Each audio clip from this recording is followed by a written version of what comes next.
Ever heard of the Manic Pixie dream girl?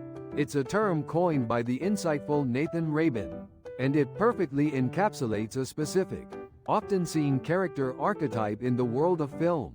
Imagine this: a quirky, effervescent female character whose primary function, it seems, is to jolt a brooding, frequently cynical male protagonist out of his self-imposed shell of negativity and apathy. Think of characters like Claire from Elizabethtown or Sam from Garden State. They are emblematic of this trope. They are vibrant, radiating an infectious energy, full of life, and seemingly exist solely to teach the male lead the liberating joys of living, to help him embrace the beauty and wonder that the world has to offer. But here's the critical question: why is this specific trope, the Manic Pixie Dream Girl, considered problematic? And more importantly, how has it evolved, or perhaps, shockingly, failed to evolve over time? The MPDG, at its core, is often justifiably criticized for being, at best, a product of its time and, at worst, outright sexist. These women are frequently reduced to their primary function within the male protagonist's narrative arc. Their own unique desires, complex motivations, and rich internal lives are often woefully underdeveloped. Or, even more disheartening, completely ignored. They essentially exist as plot devices, narrative catalysts for the male character's growth and eventual self-discovery, rather than fully realized, three-dimensional characters with their own independent agency, aspirations, and goals. They're often defined by their relationship to the male character, rather than their own inherent qualities. This trope can be seen as reinforcing harmful and outdated gender stereotypes. It subtly suggests that women are inherently more whimsical and carefree in nature, and that their inherent value in a man's world lies primarily in their ability to fix the perceived emotional inadequacies of the men around them.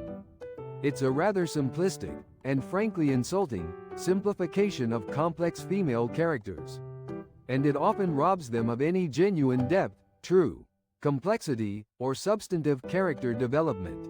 The MPDG is frequently portrayed as fiercely unconventional, often sporting unique hairstyles, embracing eccentric, out-of-the-ordinary interests, and exhibiting a general disregard for conventional societal norms.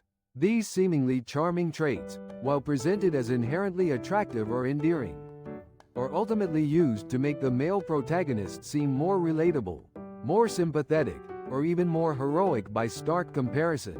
Her quirkiness highlights his supposed emotional depth.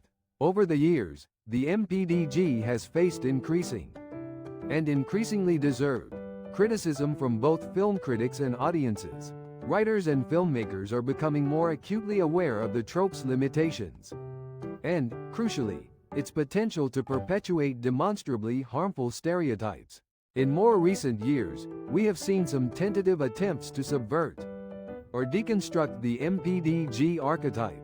Some films attempt to give the female character more depth and substance, exploring her own deeply held issues, providing her with motivations and a genuine internal life beyond merely catering to the male lead's needs. However, the trope continues to reappear, often cleverly repackaged or subtly altered. Sometimes, it manifests as the more insidious, cool girl, who strategically prioritizes the male lead's perspective and desires. Or perhaps even a gender-swapped, manic pixie dream person. The core issues remain consistent. The character's emotional journey often, unfortunately, prioritizes someone else's emotional well-being over their own personal growth. It is, therefore, of paramount importance to recognize and critically analyze these recurring character archetypes within the narratives we consume. Are we truly seeing a positive shift in representation? Or are we simply witnessing a more clever, ultimately superficial, repackaging of an outdated and, frankly, tired ideal? What do you, the viewer, think?